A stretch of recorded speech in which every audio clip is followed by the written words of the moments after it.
We could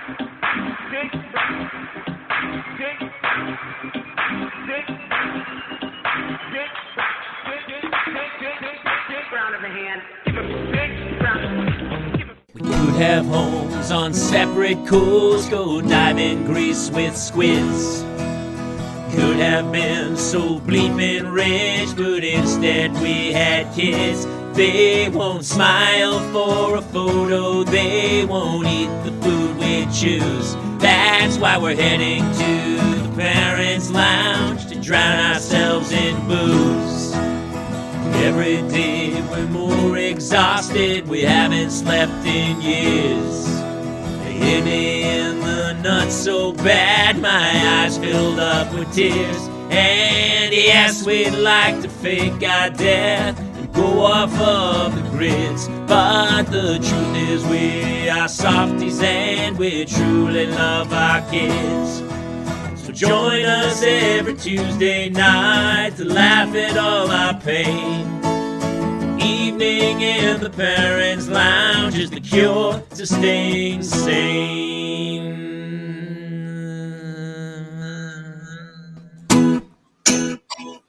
Welcome to another Parents' Lounge parental mental health night. It's Thursday. It's not Tuesday. It's Thursday.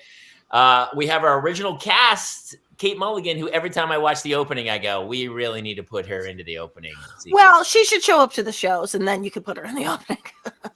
Even when you were here every week, we didn't bother. Yeah, that's true. That's true, actually. It's facts. We haven't updated that in a long time. But to be honest with you, You remember, we actually have a new theme song that has Kate in it, and we just never used it. Yeah. Wait, what's that? I don't remember.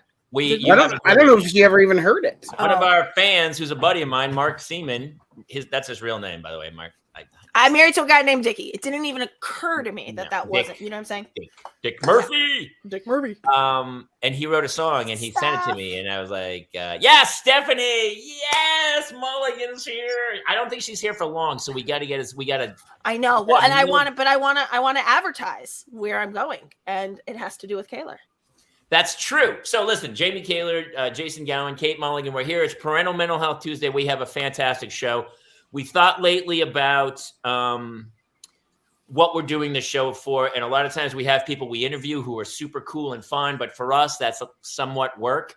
And we had recently, if you guys watched one of our recent shows, we had comic and voice master extraordinaire Justin Rupple on, and he made us laugh so hard that we brought him back. So he's back tonight. We have Justin Rupple from America's Got Talent, How to Train Your Dragon. He does, it's going to be a great impression, especially with Al Pacino having a baby at 82 and De Niro having a baby at 79. This is going to be good. But until then, Kate, how are you? I'm doing it. I have to say, I have to talk about Justin really quickly because the Rupple Thruple has been like really rolling around in my mind. Because I'm like, wow.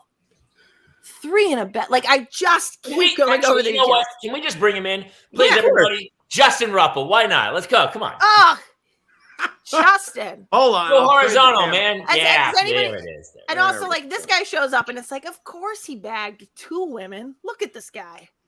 Here's the thing. He's like Coach Taylor with a butt chin. Come on. Oh, right. He's got that thing going. My wife is really hot. And so is my. Which one? Fiat. Well, here's the thing. Gosh darn it! I was hopping and making this look cool. He's masturbating at the time. Just please I had be to patient. close all the other windows. I'm sorry. I apologize. If he doesn't, another wife will climb in. Yeah. No, I'm trying to make this look. I mean, I can't tell. Is this a bit? I feel like it's a bit. It's one Not of those old bit. Damn bits. it! It's like one of your first bits on stage when you're like, "Well, how does the microphone work? What's happening with the microphone? Is it?" After Justin was here last time, I tried a throuple for 3 days, and I never knew where to put my hands, so we quit. Oh, dude! So for those of you who weren't here for his first show, Justin is in a throuple. They have no kids, which I want to see a throuple with children. If anyone has anyone, we would love to have them. Yes, Sharon. I believe that's Jude Law had that. It was called Jude Law, Sienna Miller, and the Nanny. I don't think it was consensual. Well, Schwarzenegger had one too with the cleaning woman, but I think that's a whole different. If he was That like, kid went to college. actually, what would Schwarzenegger say about his throuple? First of all, here's the deal. Me and the cleaning lady, it was all consensual from every point from the start to the finish. I wanted to have a son that was also born here, but also had Mexican citizenship because, of course, if he had my blood and he's the child's blood of the Mexican people, who are also, if we're going to be really serious about it, the native Californians. He's a true native Californian, and now my son is a native Californian. He's a Native American. He's this both Native American and Native Mexican at the same time. It's crazy. So here's Get down. What was the first question you asked me? I don't remember.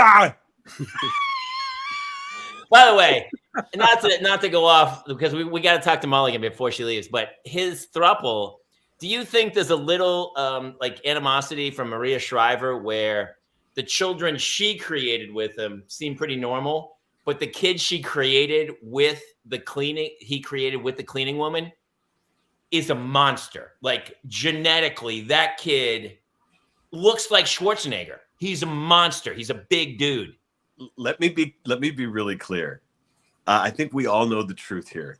He married Maria because he's like, I think if I married America's royalty, we could maybe find a way around that whole gotta be born in America thing, right? And then after a while, he was like, listen here, you're not doing anything for me. You've got the weak hips. I want to have a child that is going to be big and strong. That will also be an easy genetic monster for me. And do you know who is also capable of doing that for us? Maria. I think it's very clear. By the way, he loved Kennedy. So yes, much. he did.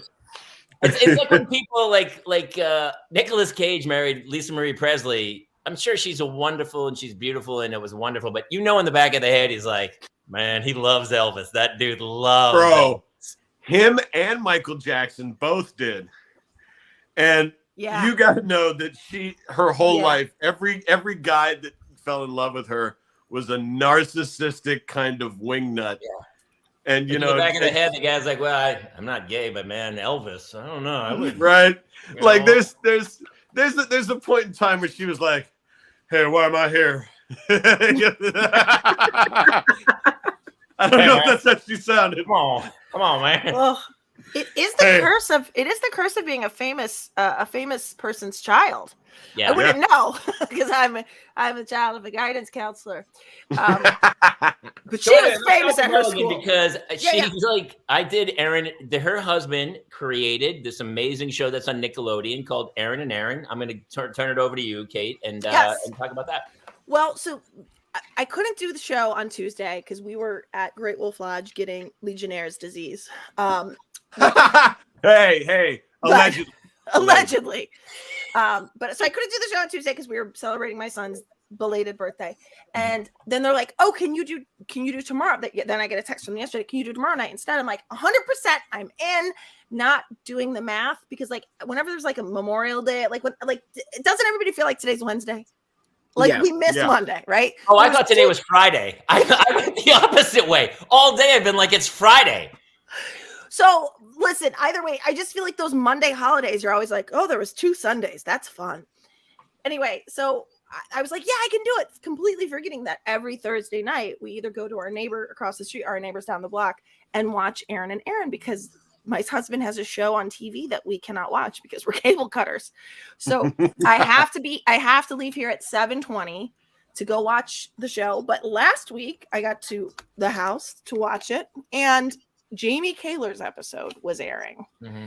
And he is so good in it. And I'm actually the way, by the way, we were with, we go to the Malkoffs. Dave Malkoff created Side Hustle on, did you do Side Hustle? I have not, but I know Kat and Sam. Yeah. Okay. Anyway, I love you those all guys. of them. So anyway, he was like, that guy's so good. I'm like, I know he's so good. But also Jamie, the camera loves Jamie. The camera loves. Did you not think you looked so good in that show? No, I didn't think I looked good at all, but I didn't.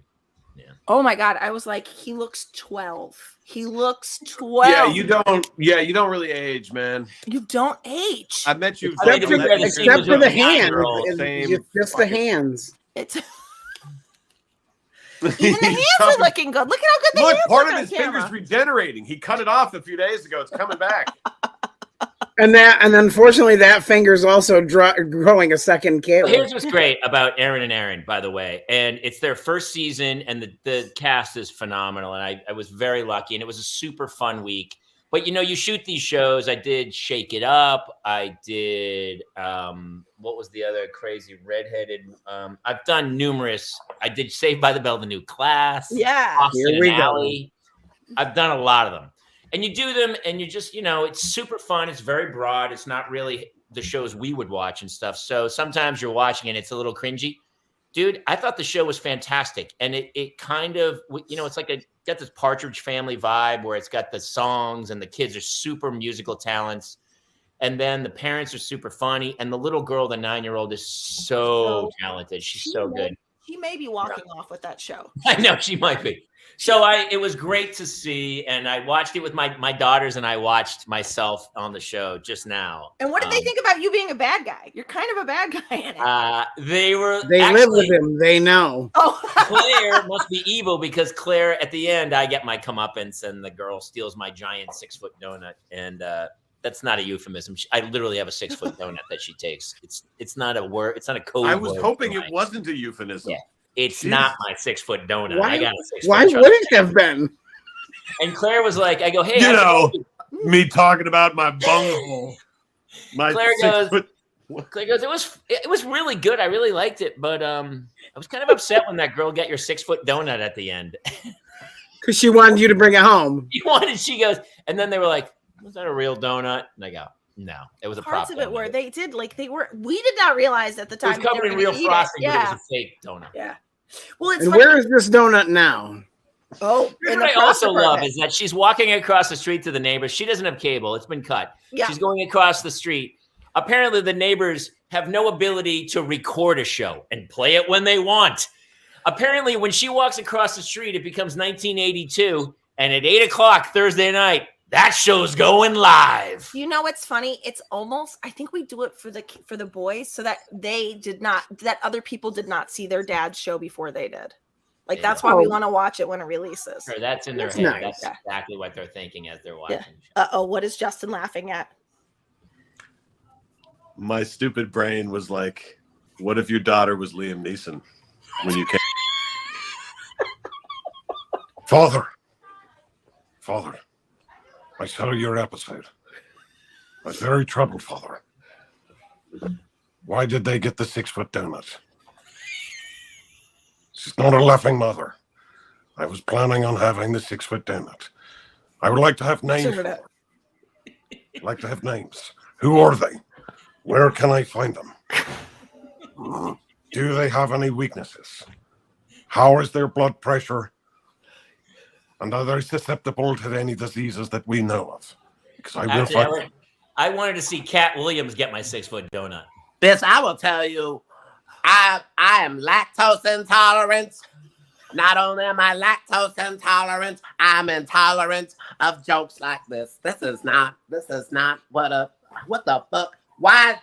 Who told this redheaded bastard that I was listen, we only got 5 more minutes with Mulligan. We only got 5. Mulligan's on this is how Mulligan wants to spend it, because the way I love Cat Williams, I actually want, like, he says, he talks about weed versus cocaine, and he's like, cocaine, it's baking soda. I don't know the recipe.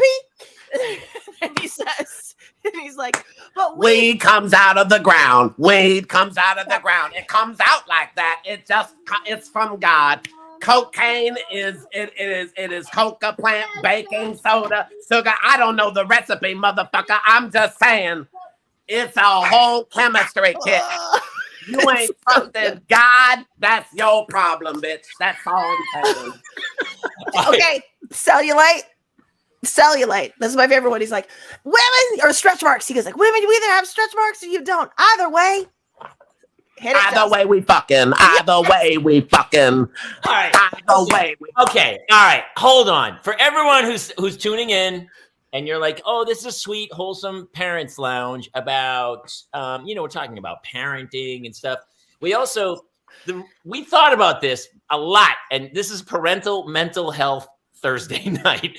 So there you go. Cat Williams is if you're offended, you're on your own, because this whole show is designed to make us laugh, and I hope you come along for the ride. That's all I can tell you. We might make you be on the show. You might be the new lead of this show.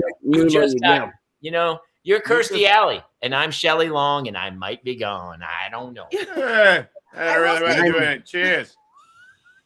Not Cliff. Yeah, no, I mean, the first time I went on Cheers. Well, listen, we only have a few more minutes with Mulligan, so let's talk about it. No, so one of the things I did want to say about Justin, though, is one of the things I really love, and I think part of the reason why I love is because it's basically the only impressions I could do are the one-word impressions, where you just get like, it's the Tom Hanks when he's like, baseball! I can't do it. But I was thinking about that when we were watching. We watched everything you do. You can only do Tom Hanks when he's yelling, right? Yeah, isn't that it? It's just the word baseball. Baseball!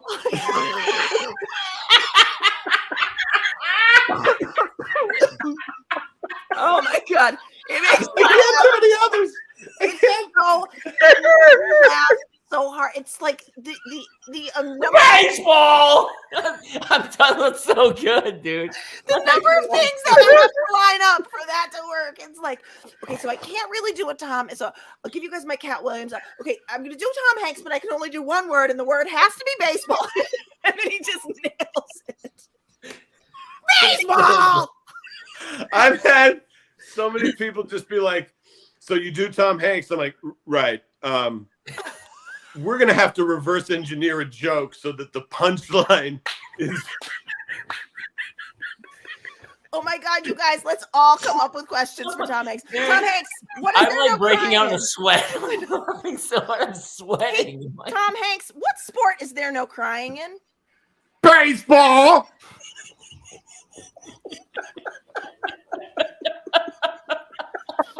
Oh my God.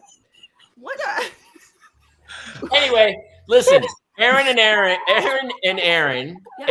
an E and Aaron with an A is on Nickelodeon right now, and then it's got second run on Netflix. It's gonna have a second run on Netflix, and I'm so proud of Dickie and those guys. I know. Me too. Sean again. Listen, it's a great show, and obviously with the writer's strike, it kind of it's at the end of the season, and I'm sure by September and stuff. We're already watching episodes. Dickie did not get to send an edit in. Yeah. So crazy. Okay, I do have to go, but just real quick, Tom Hanks, what was your favorite sport as a child? Baseball! Like if we were high in college, we're done. College? God, I don't have kids. If we were high at my kids, after school daycare, and we would play. Taylor, if we were high on a plane to go to the Sayer show, you know what I'm saying? Oh, I know exactly what you're saying. That's so funny. Wait, that really happened. Is there any crazy story from the last interview that you want to share about? Every time I talk to you, it's mayhem. No, I know. I was going to say, so James, I think you guys knew James was sick for the last week of school. He only made it for the very last day. I got the same cold, and then Dickie got the cold the day before we went to Great Wolf Lodge, and he could not come with us anymore. No. Great Wolf Lodge is amazing. I love it. Amazing. I mean, in retrospect, I think we all should have had children with Arnold Schwarzenegger's maid, because she makes great children genetically. I'm just saying, it's genetic. They don't even get sick. They don't get sick. That hey, how dare you? My one bald kid and my other kid who's sick every day of his life are very virile. You just can't tell. It's going to be really funny when the kid Bane is a big actor, and then he's going to be like the next Schwarzenegger. He's doing like action films and stuff. And in the Kennedy compound in Nantucket, they're just sipping those gin and tonics going, oh, that little son of a... Why is he the one who gets to do it? Why? Come on, guy. How come that guy gets to do it? Yeah. Because my father was the greatest of all time. And my mother, she knew how to clean a toilet, and she also knew how to plunge, right? From the back side and the front side. In her 6 foot donut. She knew how to take care of it. She came home with the 6 foot donut. She put it all the way in the 6 foot donut. Get it to the donut. You guys, I gotta go be a supportive wife and mother. Hi, Mulligan. We love you. Cheers, love you guys. Rupple, so good to see you again. Good to see you. Trust me, he'll be here next week. I got nothing to do. Like a year and a half from now, there'll be like a gun to his head off camera, and he'll be like, "I don't want to do this anymore, man." Dude, Dane Cook, do it. Hey, quick question. Hey, do you see this? I am having sex with a 19-year-old, and I'm also in my own house. I have. All right. Hey, listen, there's a whole, he does everybody. So if you guys have any questions for celebrities, from Harrison Ford to Norm Macdonald to Jeff Bridges to Bill Murray, Dan Aykroyd, Adam Sandler, Adam Carolla, Jason Bateman, Keanu Reeves, basically anybody, put it in the comments and we'll see what we can do. You, by the way, have shows this weekend that we wanted to talk about because, by the way, actual working, traveling comedian, you got to go see him live because that's where it's the best. Yes, June 9th, I'm at Bellflower. I typed it in June 6th because I'm stupid. You guys have it trolling correct. People get there a few days early to kind of get in, warm up, get ready for the show. June 9th, we're doing a show at the Stand-Up Club in Bellflower. And what's really great about this is for the people watching, if you were in the Long Beach, Bellflower, Manhattan Beach area, this club is awesome. And it's a show kind of like we're doing now, where you, the audience, get to play along on your phone and give the answers to our premise questions. So there's a part of the show where the audience gets to feel a little bit of what it's like to have an audience laugh at your jokes. So you come out, we won't embarrass you. We won't make you raise your hand. You just get to kind of throw.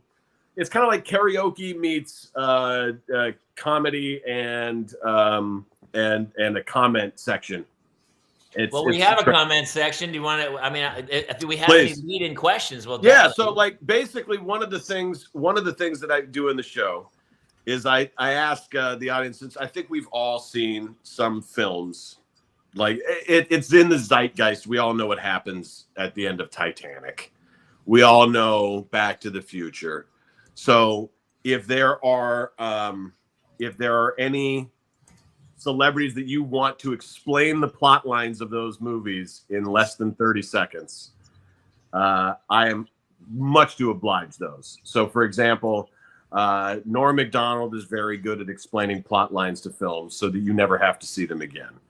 So we'll ask the audience. So just so it doesn't look like a setup, anybody, we need a very famous film, put it in the comments section, and then we'll have Norm Macdonald explain the plot to you. Yep, and you can have anybody. Because we're a parenting show, I am blown away by the fact that Al Pacino, 82 years old, just had a child. He's having a child, I believe, right? It was almost like he and De Niro have had such competitive careers that De Niro had one at 79, and then Pacino was like, oh, here we go.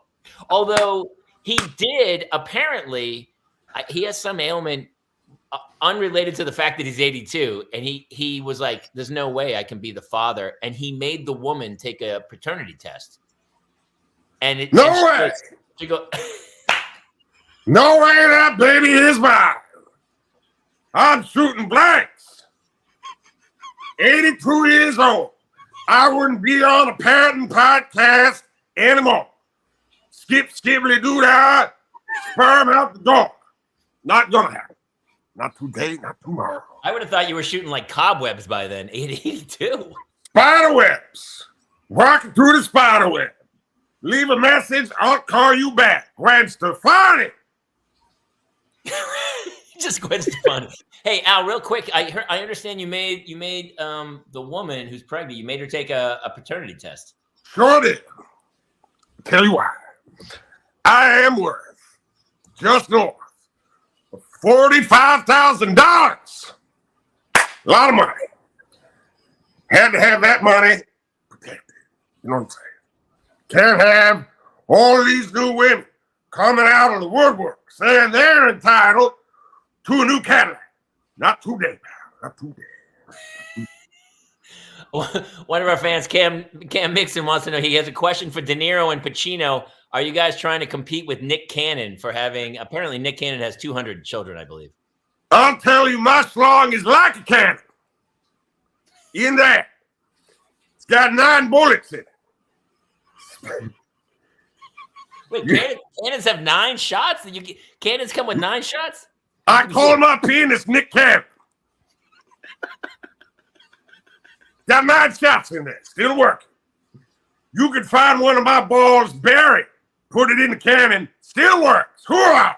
82. Happy birthday to me. Well, don't you feel bad? Because, I mean, with Robert De Niro, it was like you had to one-up Robert De Niro. When he had a kid at 79, you were like, no, I'm going to get one at 82. That lazy piece of shit. I blew him off the set in heat. And now I get him real heat. A heater, a baby at 82. No competition now. No one will say shit. It's Al Pacino for real. Kobe. Well, what do you think? What do you think De Niro's going to say? De Niro's going to probably try to have another kid now. I'll tell you what he will say. I'll go up to him. I'll call him. I'll put him on the FaceTime. I'll be like, Bobby. And you know what he'll say? He'll say this. That's all he'll say. Because he needs writers. WGA. Writer strike. Hallelujah. He needs writers. Does De Niro has a one-word description, right? A little bit. Oh, so how much of your penis do you have to put in to make sure you have a kid, Robert De Niro? Not a lot. A little bit. So just a little bit will get it done? You just need a little bit? A little bit.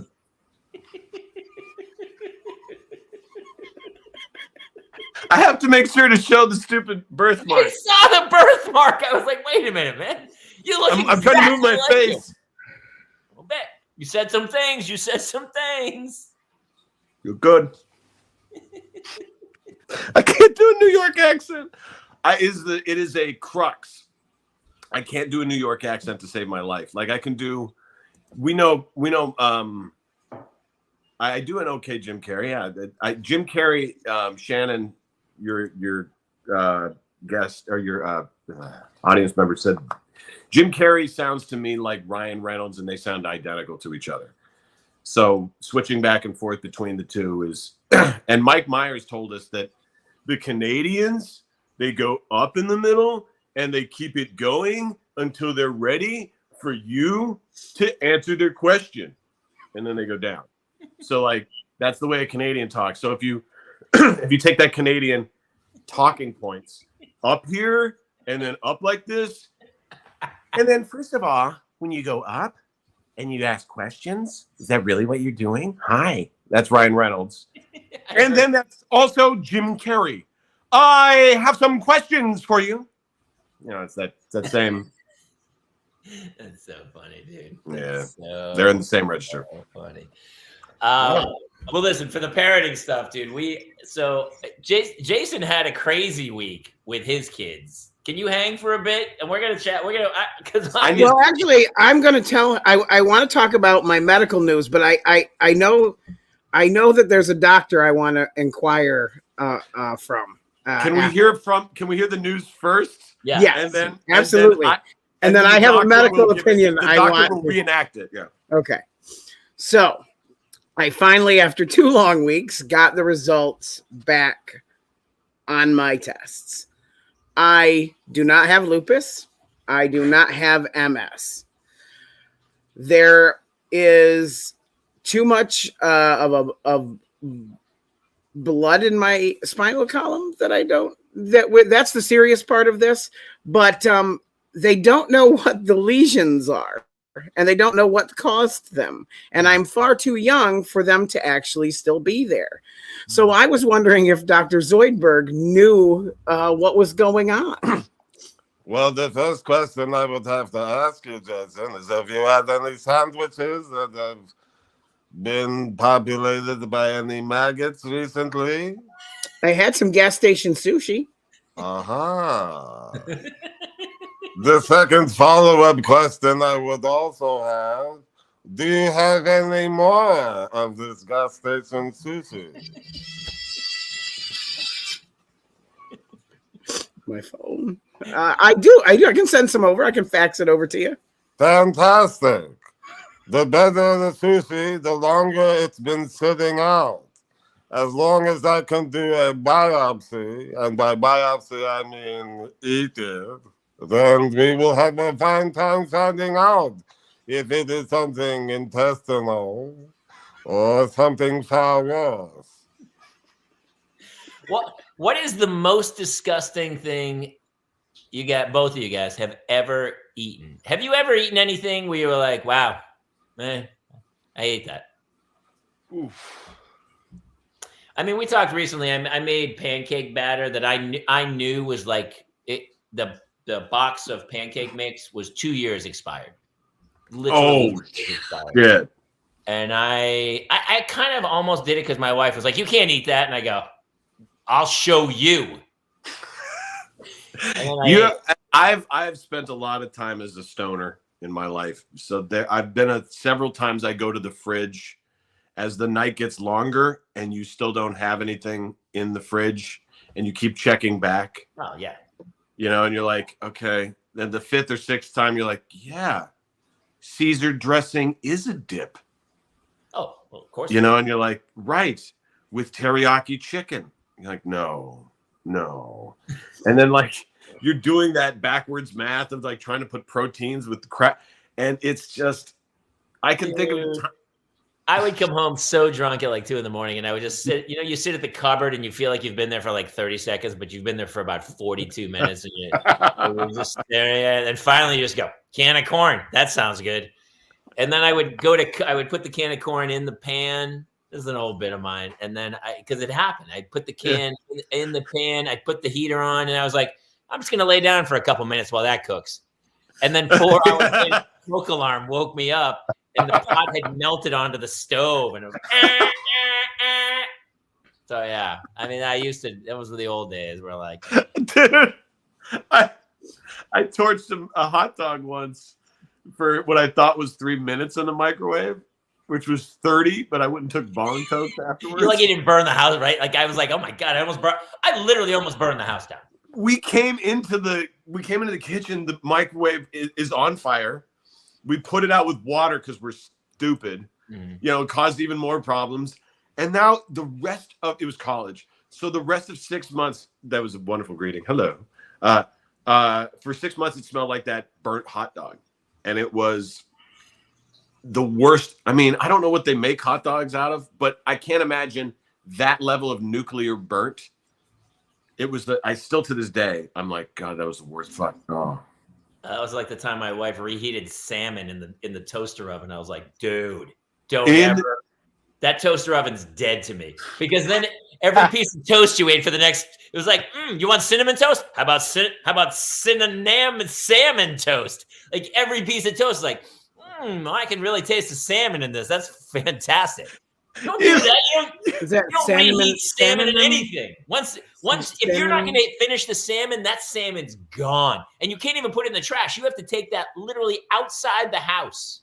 No, you're supposed to take it back to the sea, Jamie. You just throw it back into the water. You can't leave it in a building. It's one of my bits. So I literally almost burned the house down with a can of corn. And I used to do the whole bit was like as a running gag of like, that would have been a terrible funeral for my parents to be at because my friends would have been laughing their ass off of like a can of corn. So I did this. I actually bought ice cream and I had Ben and Jerry's. And then one night I was eating chocolate fudge brownie really drunk and I fell asleep, I guess, or passed out. Because when I woke up, there was a giant brown puddle on my chest. But you know that first instance when you wake up really hungover, you're not sure exactly where you are or what happened. So the first second I woke up, I looked down, I was like, oh no, I've shit my chest. I was like 23 years old. I was like, "Dang." I got wasted in an Olive Garden once, and I ate a bunch of those, the Andes Candies mints they give you at the end. Yes, yeah, and I forgot that I put them in my pocket, in my back pocket, and I just went to bed with my clothes on, and I melted all over. So when I rolled over in the morning, I thought I shit the bed. The freshest smelling shit you've ever seen. It's like, my God, that's breathtaking. Well, Justin, here's something you don't know because you're not a parent. Every parent has played the game shit or chocolate. Is it chocolate or poop? You're with your kid and they're day. a baby and you're like, oh, and all of a sudden you go to, and you're like, oh no. Terrible decision. Why are you tasting it? The smell is not good enough for you. No, because in defense, chocolate doesn't always. It could be, it couldn't necessarily have a smell. I would get the instinct to do that. I'd get the instinct. Plus, you don't want to waste chocolate. Oh, well, fair. That's fair. Okay, it's the same sickness you have when you fart under the sheets and then you deliberately You have to a little bit. Everybody's like, why? Because you can feel it and you're like, I wonder what that smells like. Even though you know, kind of, but there's so many nuances. Like you kind of start to get like wines when people like have there's a soupçon of cinnamon in here. Here's the thing. I did have Dave's hot chicken yesterday. Oh, that doesn't. When you've been married a long time, like we have, you literally do, like yesterday I farted and the girls kind of moved away from me, parted ways on the couch, and they go, how long should we stay away? And I went, because I give a little, hold on, do we have to be worried about this one, or is it a false alarm, right? And I went, we had vodka sauce yesterday.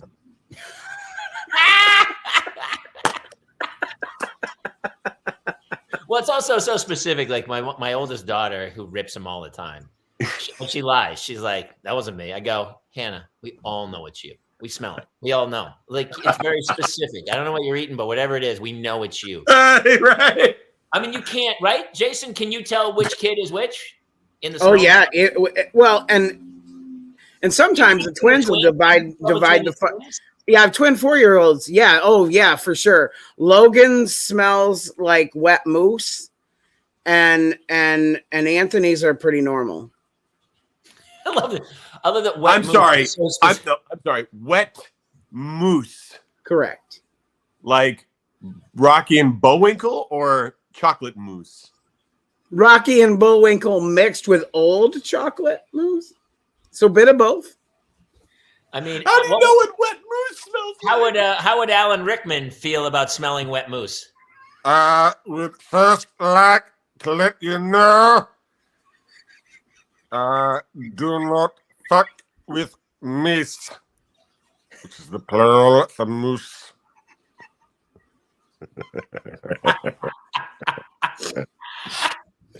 Oh, the reason I know how a wet mousse smells like, I lived in Washington for a period of time. I did too, but I never saw moose. Oh, you didn't go up to Mount Rainier? No. I stayed in Bellevue. I'm from New Hampshire. Everybody I know hit a moose. I had a buddy, one of my this is not funny. Not funny. One of my buddies on my college soccer team hit a moose in a Volkswagen Bug, and he went through the windshield. The moose or him? But I think both. He went through the windshield because it's so the mooses are Mason. Is it Mosen or Mason? They're tall, and he hit the moose, broke all 4 legs of the moose, but he went through the windshield and like split his head open, broke his collarbone. He was done for the season, and we were like, we had to tell him. I was like, what was the injury? And he hit a moose. That was the end of it. Moose. He went out moosing. Dude, I got the door. Yeah, he hit a moose and stuff. So yeah. Every comic I know copies Brian Regan's dumb guy voice. You ever notice that? Yeah. Yeah. Because Brian Regan was the first guy I ever knew to play the dumb character as himself. Oh, hey, Hey, would you come over here? Would you? Is it moose or moosin? Moosin, is it moosin? He's so good. He's like Dude. squeaky clean, like one of the greatest. He has a bit about he was reading the credits on a fishing show. And it said like director, writer, whatever. And then it said, I need to know what Liam Neeson thinks about this accident. Yes. What does Liam Neeson think about the accident? Which accident are we referring to? Which one? The moose. Beast? Obviously, this guy's a moose killer. He's out there killing moose. First of all, my name is Rocky. I don't know if you know that. Originally, my father named me Rocky. So I have a very dear friend who is also a moose. So I will find the person who hurt that moose, and I will kill them. I will mount that moose, and the person, I will mount him. That's what I'm doing. It can't all be magic. Right. Pop that back up because Troy's absolutely right, dude. Yeah, moose are huge animals. That's huge. Why he didn't even hit the body with the car. He only hit the four legs. He took he basically took the legs out of the animal, and the animal probably tumbled over the car. Wait a second. When he looked back, was the full moose on the ground and the legs were upside down, like the horse and animal house in the principal's office when they wind up the chainsaw. By the way, the greatest like tag throwaway joke at the end of a scene where it's like the moose, the horse is in there upside down, and they all go out, and then just a dude walks in with a chainsaw. Little touches, dude. I'm always amazed. It's like, you know, you have these stupid videos where these people, they had to euthanize some bear, or was it a bear in Yellowstone or something? Because some dude goes, I'm gonna go feed the bear and film this for TikTok, and then there's a fight because the bear doesn't know he's being used for a TikTok video. There's a crazy fight. The bear attacks the human. And then they have to euthanize the bear because this idiot. They should use it. Honestly, I think we know who should be euthanized at that point. I think we should allow the human to be euthanized by the bear, and then if we have to kill the bear, then we should. There should be a little. We've already gone to the Coliseum. We should just go a little bit further. You know.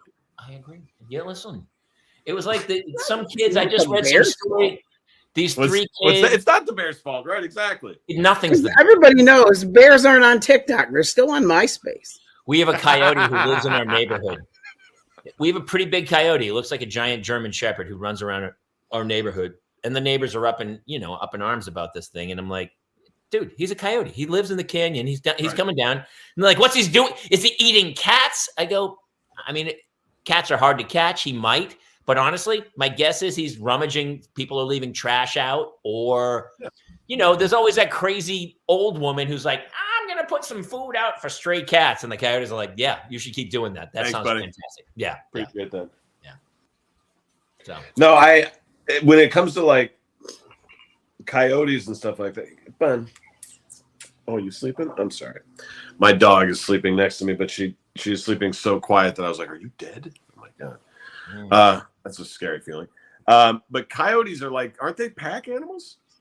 They are, but I guess this one's a rogue, or this one got maybe it's the cool one who's like, I don't need you guys. I'm on my own tonight. Like, he's just, some people are just. I hate cats.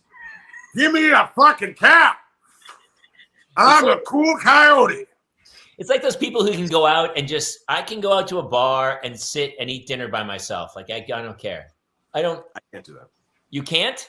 No. Is that true? Yep. You want to know what the difference is? Yeah, he doesn't have kids. He doesn't have kids. That's what it is. Jamie, tell him one time you called me at 9:30 at night, and where did you find me? You were in the Burger King parking lot, I believe. Was it a Burger I was in my own driveway, sitting quietly in my van, eating Burger King cheeseburger alone, crying. Yeah. Dude, by the way, with happiness, right? Anyone from Texas? Baseball. Baseball. For Father's Day, my wife's always like, "What do you want for Father's Day? What do you want for Father's Day?" And so this Father's Day, I haven't been on stage since September. I just haven't toured because I've been home with the kids or whatever, doing other stuff. And for Father's Day, I am going to be at TK's Comedy Club in Dallas, Texas. Yeah, you will. I'm going down. And everyone's like, what are you doing that for? And I go, honestly, I just wanted 4 days away from the family. Like, that's my own Father's Day. And that's a great question for the people who are watching. Is it bad? Because I'm trying to conquer the guilt of like not being here for Father's Day, but I'm also like, it's my Father's Day. What do I want to do? I'd honestly like to go away for 3 days, play golf, do some stand-up, have a couple drinks, hang out with some friends, and just do that. And so I'm doing that. And I'm gonna clear both of you of any guilt.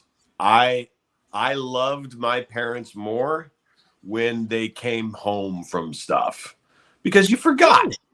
You forgot. You were like, there's dad, especially dad. You know, you guys are good dads. And when dad comes home, he usually comes home tan. He comes home relaxed. He's got a 5 o'clock shadow. He didn't have to shave, and he's got presents. You know, like I remember every time my dad went away for business, I remember him being like packing. He'd be like, I really don't want to go. But then coming home, I remember he looked better, you know? Yeah. Like, and now as a 40-year-old, I'm going, oh, dad wouldn't play golf, got himself a drink, you know, sat on the couch and just had silent time where kids didn't ask him stuff. And I've been with my wife for 17 years, you know, and people ask me what's the key? I'm like, I travel for work. She forgets that I do stuff around the house. And then when I go away, that stuff doesn't get done. And she's like, oh shit, that's right. That's what the relationship is. Yeah. Anytime there's a saying like, you know, a stitch in time saves 9 or whatever, you're like, yeah, whatever. They're so true. Absence makes the heart grow fonder. Right? Without a doubt.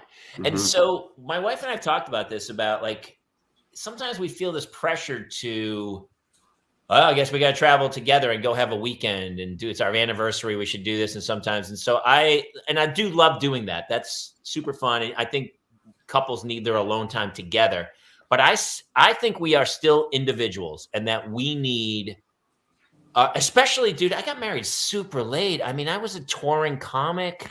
I lived alone deep into my 40s. And so for me, I will feel guilt. I know for a fact when I'm there, I will feel guilt. I'll FaceTime a lot. But I do think it's important for people to go and remember who you are and go like, all right, I got to go off and do this and just be in my own. Here's what's interesting. You're thinking, because I think it's because you guys are parents, that once you're a parent, you're like, it's always a responsibility. It's always, it's always there. But you're forgetting that you're thinking even as of your children's time as a parent. You can't even remove yourself and go back to the child place, because the child place goes, parents are out of town. What does that mean? One of the two things: cool sleepover, right, at friend's house, or grandpa and grandma's or relatives' house. It's time away from you too. And as cool as you guys are, I remember every time my parents dropped me off at someone's house for a weekend. It was very rare for me. My parents were never out. Crystal's absolutely right. You lose yourself in parenting. And here's the one thing I wasn't really prepared for before I became a parent. Like I was like, the responsibility. But the responsibility can be super overwhelming, because I didn't think the fear and the I don't know, not terror, but the constant fear of something bad happening to your children. And I know everyone lives with it, and we watch the news and we see, you know, it can happen. Everything can happen. And so it's hard sometimes to just put that out of your head and go, listen, I know things can happen, but to move on with your life, because it can be omnipresent nowadays, because all we see is in the feed of everything is like, you know, this will happen. This is bad. This is bad. Here's something else bad. Here's another bad thing. And you're like, it's hard to go, I get that, but I have to survive this myself and be happy and find my own joy, you know? Jamie, do you have a ritual anytime that you like when you drop the girls off for school? Do you have like a ritual every day that you do with them? Like, do you have like a goodbye you do every day with the girls kind of thing, or is yours like a different thing every day? It's never that specific. It's usually within the moment. Some days, if they're having a bad, listen, there's a lot of times you drop your kids off at school. It's utter chaos, screaming, almost dragging them into the car. And like I've had to, in the car line, pull over and try to let my daughter calm down before I drop her off at school, because I don't want her walking to school like a mess where other kids are going to torture her. But yeah, so some days I'm like, come on, get over here, give daddy a kiss. I love you. And listen, this is life. It gets hot. There are certain days I go, just let it go. Who cares? You got to let it go. But, sometimes it falls on deaf ears because I'm at my age and I still have my own panic attacks and stuff that I got to deal with. It's Jason, really hard to get through this thing, man. Yeah, Jason, do you have one of the rituals? Because I do. I do. Every day because my son is obsessed with Spider-Man. So I do Uncle Ben's "With great power comes great responsibility" speech every day. I come up with crazy rules that he shouldn't break at school, like don't shit on the floor, don't pee your pants, like all these things that like he does. And then I always end with, "I love you 3000. You are my whole world. Go get him, Tiger." And off he goes. And then you're a way better father than I am. God, well, that's Jason, why I asked him. Now I feel worse. Right. Well, you should. You should, because you're a bad father. That's the way Daddy does it. I love you 3000. Anyway, what I was going to say is, Jamie, my dad, it doesn't have to be as good as Jason's. That's fucking really good. That was really good. That was honestly like a script. That was crazy. I was going to say that back in the 80s, it was my dad and mom were like, every time we leave, when we back out of the driveway and you can see our car leaving, go to the window and wave goodbye. Mm-hmm. And my dad would be like, "Oh, okay, well, we're going to do the Top Gun thing, right?" And so I swear to God, Jamie, Jason, those little things you're doing, if you can keep it as simple as possible, every great moment I've ever had in my life on television or movies, I have turned to a camera and done the one that I do for my mom and the one that I do for my dad. And they get to see it and they know it. For my mom, it was this, and for my dad, it was this, and they both get it. And I do it every show that they get to be at or whatever. And you'll get that with your kids. Make it simple. Make it a little high five or a handshake or something. And then it gives you reason to leave. When you go to leave, take it back to that. Then you're like, all right, I'm leaving. But when I leave, when I come back, this locks it. When we go, when we come back, that, whatever the thing is. How about the guy with no kids? Jason's twin brothers are the reasons I want to leave. How about the guy with no kids gives us some of the best parenting advice we've had. Right? I was know why? Do you know why? Because I'm forever a kid. Yes. I'm a 40-year-old kid, and I don't think people without kids will admit this, but I'll admit it. I get to spend my discretionary money on things that remind me of childhood. So I'm very in touch with the kid part of my brain that's going, what was that? What is that? Why? And I remember the parental stuff. And so for a lot of my friends, I talk to them like my dad did, but I don't have any kids. But I remember, and I dress and act still like a compulsive fucking child. But most of the time when I leave the house, this is what I just turn and I say, I may or may not come back. Good, like to keep them. Hey, listen, it won't save you money on anti-anxiety pills later on for them. But if you're bad, I won't. If you're bad, I'm gone forever. That'll give them a good complex. I went on the class field trip yesterday. Well, talk about the fact that you were on the other field trip the day before, but you had to get pulled off of it. Wait, no, hold on. I need to know. Was it a good place? It's so yes and no. And so it's like this giant, like state of the art, super nice playground. It's like enormous. And the kids, it's like it's the thing here for these kids. Because I live near Scranton, Pennsylvania, and there's nothing here. Right. So that's all they have. But they love it. Inside or outside? It's outdoors, and we are now in the nice weather portion of the 2 months that we get that weather. Yep. So I went, it was first grade and kindergarten. There's like 200-ish kids. And Jamie, you and I've talked about this before. When you get there and you are somebody's parent, you're just Jace's dad or Hannah's dad, and that's all you are. And we had to have name tags telling who we are so the teachers could identify, who you are. And this little girl who could learn to read goes, Jason, that's not your name. Your name is Jace's dad. And I was like, no. This is my actual name. And like she got like this fear of stranger danger in her face, like, why is he using a different name? And I was like, no, it's actually you have no soul. You are here for the child. He is here to kidnap one of us. But it was like in Gremlins when Zach Galligan, like he sees them all running out the very first time. When I got out of the van, it was just like that. And I was like, that sunlight was supposed to end all this, but so funny. Nope. What would how would Keanu Reeves A, drop his kids off at school, and B, how would he be as a chaperone on a field trip? Kids, goodbye. I hope you have a good day.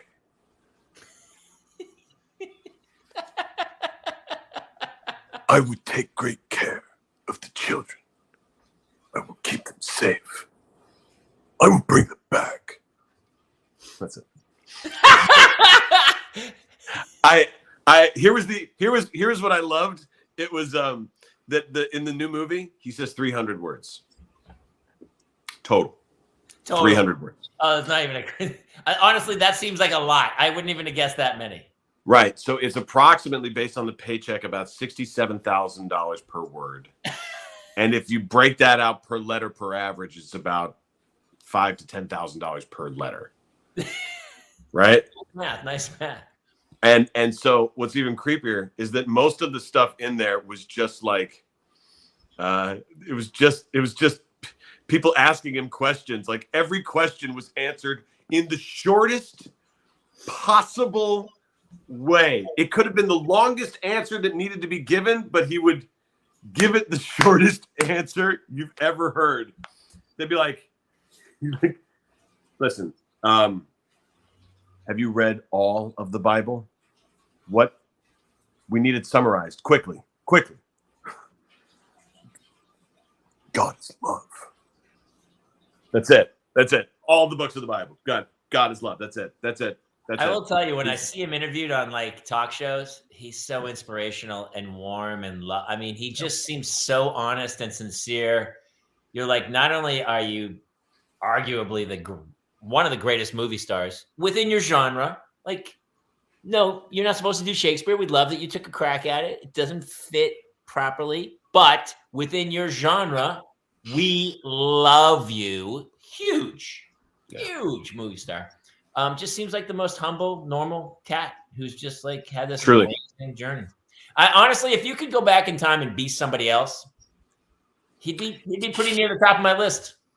He would. He's got a lot of tragedy in his life. I think with all that tragedy, that's what gave him all the. As a kid, you mean his family life, right? Yeah, I think so. I remember back, it was like a real sad stuff. But like I hear nothing. Like you being in Los Angeles long enough, you get to meet people who've met people, And and you always go, oh, you worked with them? What are they like?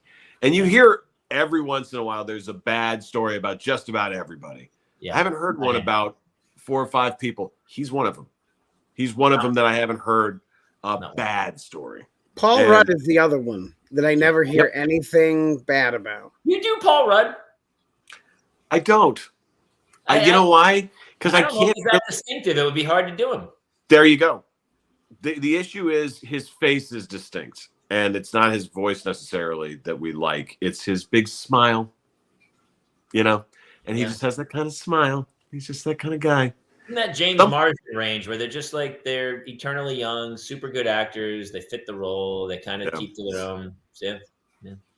One of your audience members asked, "What Jeff Goldblum does he know the origin of the name Jason?" Yes. Let's think about it for a second. Let's break it down, right? Phonetically, there's Jah, Yah in the Hebrew text, right? And since he's in Scranton, he knows that that could also be Jah, right. And then there's Son. S-O-N, the sun, the eternal sunshine, but also the Son. The Son is in the Son is in the Father, the Son, the Holy Ghost. Again, we get back to the biblical terminology. J-Son. I think it literally means J's son. What do we think? I didn't even know.